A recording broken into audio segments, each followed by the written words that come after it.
마지막 장 22장 17절로 성령과 신부가 말씀하시기를 오라 하시는도다. 듣는 자도 오라 할 것이요 목마른 자도 올 것이요 또 원하는 자는 값없이 생명수를 받으라 하시더라. 22장 17절만 공독을 했습니다. 성경의 결론은 결국은 계시록이라고 할 수 있습니다. 계시록은 재림에 대해서 말하고 있고 또 이 시기는 그야말로 종말의 때입니다. 참 종말이 어떤 때는 지나가고 있다고 그래요. 그러니까 이 아담 이후 4,000년 만에 오신 분이 예수 그리스도요. 그리스도 이후 2,000년 후에서 6,000년이 됐습니다. 그래서 3,000년 맞이한 지도 벌써 23년이 지나가고 다 지나가고 24년이 목전에 임박해 오고 있는데, 그러니까 천년 단위로 볼 때 이게 종말의 때가 지나간다 그런 말이. 그래서 우리는 종말을 맞이한 갈급한 심령과 참 안타깝고 주 대망의 재림 신앙이 이 계시록을 알아야 되는 것입니다.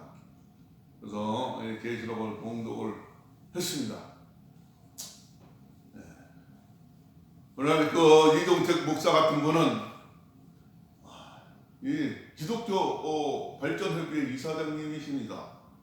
기독교 그리고 예수교 예장 예수교 개혁총회 총회장님이 이종택 목사님이세요. 저는 이 시대의 가마리엘 같은 분이라고 저는 고백합니다. 가마리엘이 누굽니까? 바울의 스승이에요. 사도 바울의 스승. 유대교 율법의 교법사입니다. 권위자이십니다. 근데 예수님 십자가 고난 이후에 이스라엘 나라에 많은 백성들이 주님을 기다리고 있는데 별스러운 무리가들이 베드로를 위시해가지고 예수께서 죽으신 지 3일 만에 부활했다. 부활 예수를 증거하면서 메시아가 오셨다고 증거하는 그러한 별스러운 그런 무리들이 나타난 것입니다. 그러니까 유대 당국자들은 특히 이제 바울의 전 이름 사울 때 개조 회심, 다메섹 회심하기 전에 이 사울은 그리고 예수님이 사이비의 수계를 처단을 했고 그 추종자인 베드로와 12제자들과 문도들이 돌아다니면서 주님 3일 만에 부활하셨습니다. 메시아는 오셨습니다. 하고 이렇게 전도하고 다니니까 그 무리가 많아지는 거예요. 그거 다 잡아들였습니다. 그래서 베드로는 위에서 사도들 12사도가 다 사형당할 이러한 위기에 처했을 때 잡아놓고 이 사도들을 베드로를 중심해서 사도들을 어떻게 할까? 그러한 의견을 모으는 유대 장로들, 바리새인 지도자들, 서기관들 모여서 의견이 분분한데 다 사형을 시켜야 되겠습니다. 다 죽이기 우리 다 처단을 하긴 합시다. 맞습니다. 이 사람들은 사회 혼란시키는 사람들이고 나라의 주권을 위태롭게 하는 이러한 무리들은 당장에 다 처단을 해야 됩니다. 이렇게 그렇게 결정을 하려고 할 때 이론위원 가마리엘 선생이 자리를 차고 일어나서 저희가 내 말을 들으시오. 이 사람들의 초대교회 크리스찬들입니다. 이 사람들의 소행과 사상에 대해서 상관하지 말고 그냥 놔두라. 여러분이 사도행전을 많이 읽어봤을 거예요. 이 사람들의 소행이 사람에게서부터 났으면은 다 무너지게 것이고, 우리가 무너지는 만약 무너지기도 남을 것이고, 만약 하나님에게서 났으면은 우리가 목사님들이 뭐 왔다 갔다 하고 사역을 하는 게 대해서 무너뜨리 하나님에 대해서 났으면 사람에게 서났으면 뭐 너는 뭐라 그러지 네가 어떻게 했는데 너는 무너질 수밖에 없을 것이다. 당연히 무너질 것이다. 그런데 하나님에게서부터 났으면은 우리가 저를 무너뜨릴 수 없을 것이고 도리어 하나님의 일을 대적하는 자가 될까 하노라. 하나님의 일을 났으면 인간은 알 수가 없잖아요. 근데 그것을 뭐 탄압을 하고 박해를 하면 그 하나님의 일을 대적하는 게 되잖아요. 또 그것도 바리새인들이랑 장로들이 가만히 가마리엘 선생의 말을 듣고 이제 맞는 말이야. 이놈들이 뭐 이렇게 은혜를 받고 뭐 감동돼서 이렇게 하는 거 보면 이 사람으로 말미암아 나사렛에서 뭐 목수이라던 그 녀석 그 사람 뭐 도리를 방할 것이고 근데 정말 이 하늘의 성령이 그렇게 하는 건 이건 큰일 났다. 우리 큰 득제를 하게 되겠구나. 그래가지고 베드로랑 사도들이 사형당할 처지에서 그냥 곤장 몇 대 맞고 좀 그렇게 됐어요. 채찍질 몇 대 맞고 풀어주니라 석방했느니라 그런 일이 있습니다. 저는 이 시대의 20세기 가마엘의 선생 이종택 선생 목사님 그리고 한국의 가마엘이 이종택 목사라고 이렇게 당당하게 증거를 합니다. 와, 그러시구만. 그 사람이 그 모든 자기 이사장직이라든가 따르는 교단 무리들이 있습니다. 제가 거의 많이 알아요. 그리고 직접 저는 이종택 목사님한테 물어봤어요. 뭐 메시아를 만나고 재림 주님 만났다고 그런 고백을 하더라고요. 그래서 백성총회로부터 제명당했습니다. 그렇지만 그분이 80세 넘으신 그분이 종로에서 이 기독교 개혁운동을 많이 하신 분입니다. 근데 그분은 나는 고난을 받는 건 상관하지 않고 진리를 위해서 저는 뭐 지위고 뭐 어떤 뭐 보수고 이런 걸 넘어서서 그 자기의 의사 표현을 확실하게 하시는 이 시대의 가마리엘 이종택 목사님이십니다.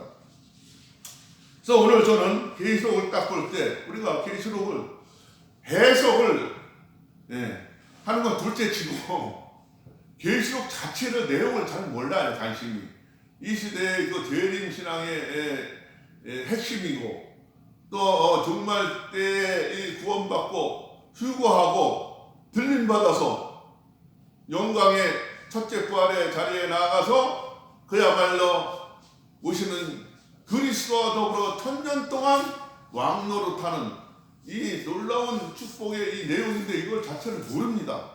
그래서 해석은 뭐 우리가 두 번씩 치고 전반적인 내용을 알아야 되겠다. 쭉 그러면 1장은 계시의 내용에 대해서 말했고 이 장을 보게 되면은 오시는 재림 주님의 그 형상에 대해서 계시록은 말하고 있습니다. 재림이 그렇게 다 궁금하고 참 기다려지면은 주님 고대가를 부르면서 낮이나 밤이나 눈물 머금고 내 주님 오시기만 기다립니다.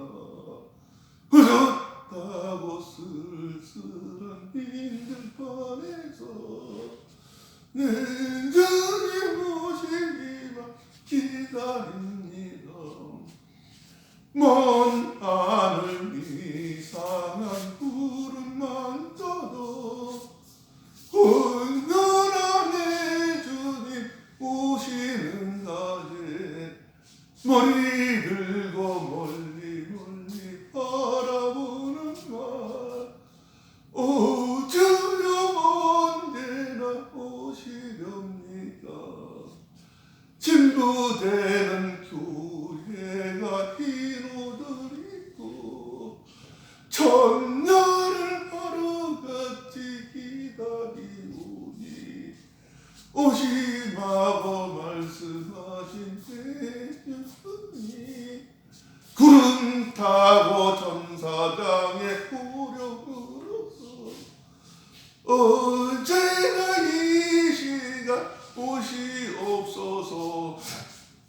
저는 주파 종로 5가에서 투교파 저기가 한국 기독교의 총본산이라고 할 수 있습니다. 종로가 지금 옛날 해방 후에는 또 뭐랄까 중국들이랄까 뭐 해방 후에 자유 이데올리가 난무하고 이데올리가 투쟁이 있었고 찬탑 반탑 이승만 자유당 정권 시절에 이런저런 이야기가 많은 이 종로가 지금은 보면은 많은 기독교 군소단체들이 있습니다.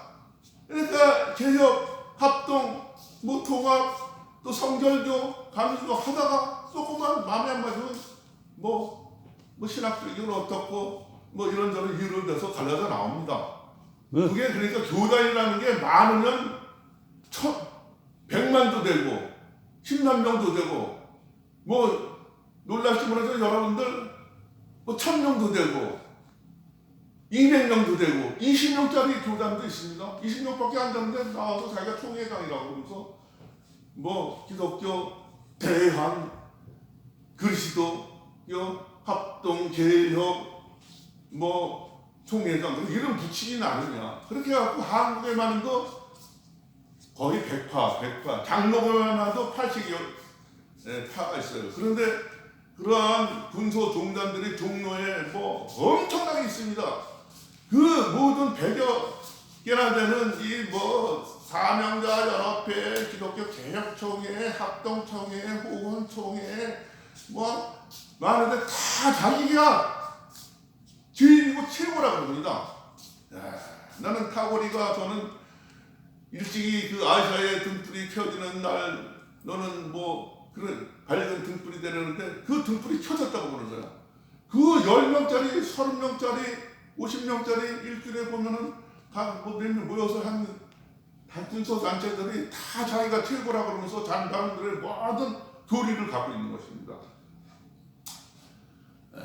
그래서 그런 종교 사역을 하면서 제가 이동택 목사님이 그렇게 자기의 어떤 명예시위도 헌신장처럼 내버리고 진리와 원리와 이 종말의 때의 사명을 위해서 계시록 때의 자기의 한국 기독교의 지도자로서 사명적 책임을 완수하기 위해서 용단을 내리고 고난을 받는 모습을 스스로 제가 본 것입니다. 그래서 계시록 2장은 오시는 주님에 대해서 이렇게 묘사를 하고 있습니다. 머리는 양털과 같이 희고 가슴에는 금띠를 두르고 발은 주석발 같다 그랬어요. 이 오시는 대림 주님은 그 발에 로마 병정들이 어떻게 했습니까? 대못을 쳤습니다. 절대 대못이 들어가지 않게끔 주석으로 되어 있습니다. 그 주석의 의미를 또 해석에 또 다르겠지만 이 시간에 저는 해석을 안 합니다. 해석을 하는 것 본문조차 모르고 있어요. 본문. 그리고 네 마리의 말이 나옵니다. 대강 전체적으로 이 시간 여러분들 30년 계시록 연구하고 기도하고 해석한 사람도 30년 전 오늘까지 왔다 갔다 합니다. 여러분들 이것을 저는 30분도 안 되는 13분 만에 14분 만에 13분 좀 우리가 대관을 알고 지나가자 이거예요. 그래서 빨간 붉은 말 그 다음에 신말이 먼저 나와요. 그 다음에 말날이라는데 그 다음에 붉은 말이 나오고 그 다음에 검정 말이 나오고 그 다음에 청황말이 나옵니다. 이게 인사건에 나가면은 그 천국에 가한 여러 가지 예배 풍경도 나오고 천국의 4장 5장 들어가면은 그러면 예수 그리스도와 하나님을 홍보석 녹보석이라고 그랬어요. 그거는 하나님의 무형이 보이지 않으시는 분인데 어떻게 보석으로 성경은 이렇게 계시록은 표현했을까? 또 그리스도는 이렇게 또 녹보석 지주라고 이렇게 표현했을까? 그런 깊은 지금도 해석의 여지를 남기고 있습니다. 그래서 그 앞에는 이제 네 생물이 있다 그랬습니다. 날아가는 독수리 같은 것과 그 다음에 송아지 같은 것과 그 다음에 사람 같은 얼굴을 했다고 그랬고 네 생물 그 예수 그리스도 하나님 앞에 내생물이 있어요. 예. 그래서 날아가는 독수리는 신성을 말한 것이고, 예, 소 같은 거는 인성을 말한 것이고, 사람 얼굴 같다는 것은, 예, 그리고 왕 대신 그리스도, 또 종 대신 그리스도, 이거에 대해서 각각 이렇게 해명한 것이 아닌가 그렇게 해석하는 사람도 있고, 무슨 사복음서다 이렇게 말하는 사람도 있고, 그러니까 그게 서로 코드가 벌써 너무 엄청나게 다르죠. 그리고 7명이 있고 24장로가 있습니다. 24장로는 누굽니까? 천국에 가면 24장로, 레오나르도 다빈치가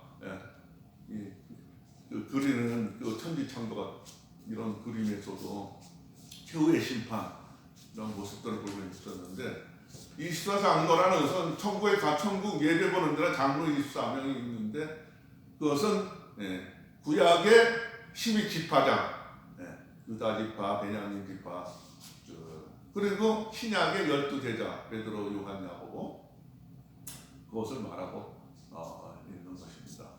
그래갖고 인이 있고 인사건이 있고 7 인어대입니다.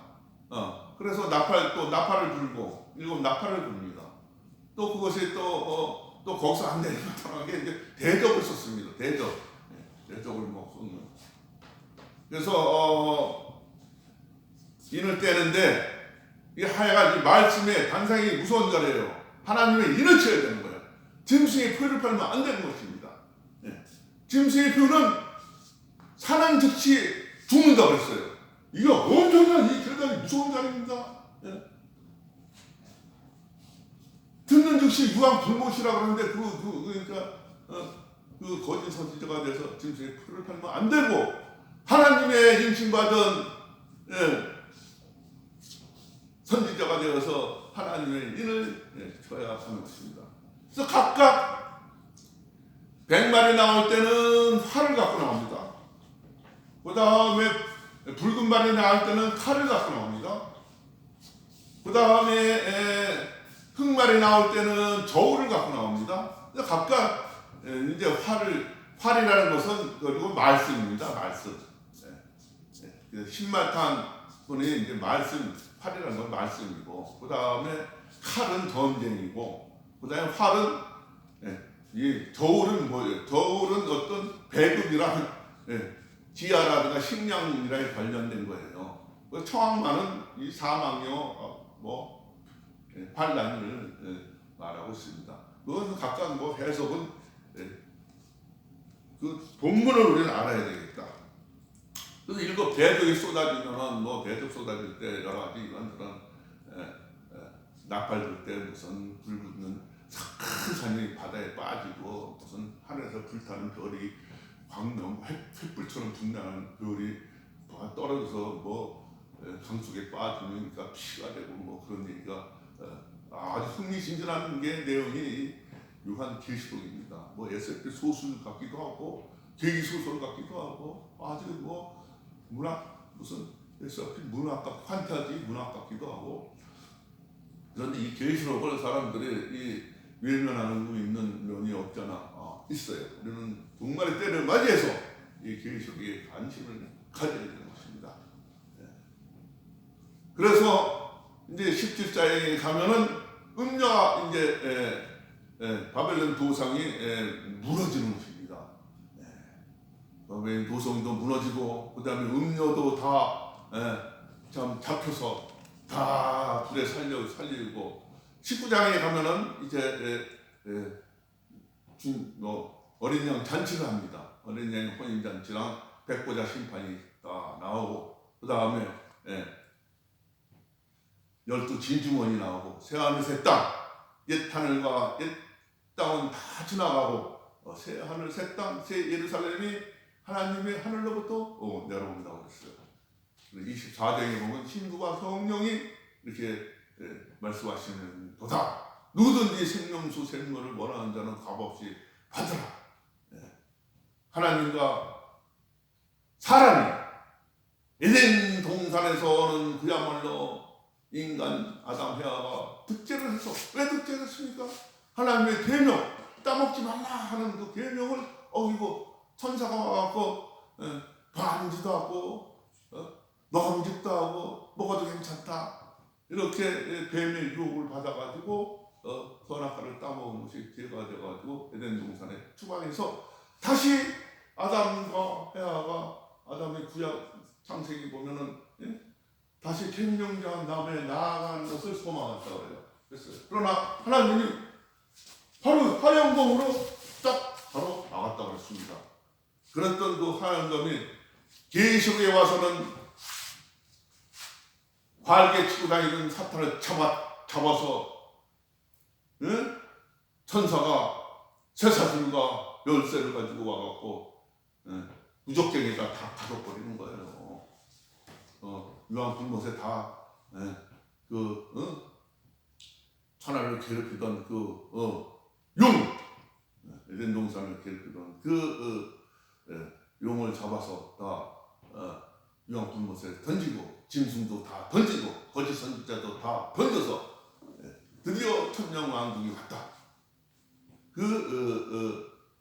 누구든지 값없이 마시고 하나님과 사람의 같이 함께 거하는 장막을 얘기라. 누구든지 흰옷을 입고 하늘 거룩한 상황에 나아갈 권세를 얻으며 생명나무 실과를 먹는다고 했습니다.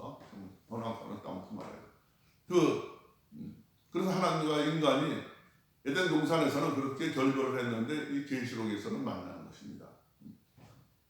계시록은 기쁨의 소식이요, 영광의 소식이요, 축복의 이러한 내용을 담고 있는 그 내용은 근데 환난과 재앙과 이런 모든 것이 엄청나게 쏟아지는데 깊은 믿음과 깊은 신앙과 신실한 이런 믿음으로 나아가면 이 시대에 7년 대환난 고난을 다 피하고 유황불못과 이 모든 하늘로부터 환난, 7 대접, 7 나팔, 큰 대접이 짐승의 보호자에 쏟아지니 나라가 어두워지며 사람들의 종기 때문에 괴로워하느니라. 그다가 언제인지 박근혜 대통령 탄핵 때, 국회 탄핵이 가결될 때 제가 그걸 딱 읽고 있었는데 대접이 보호자에 쏟아지니까 나라가 어두워지며 사람들의 종기 때문에 막 아파하라. 그런데 거기 윤리위원장 이는설인가 그다음에 총리 황농구가 종기 때문에 어쩌고 저쩌고 종기가 어떻고 무슨 신마진이 어떻고 그러면서 다 실각을 하더라고요. 그래서 계시록이 어느 정도 맞는구나 그런 느낌을 가졌을 때가 있습니다.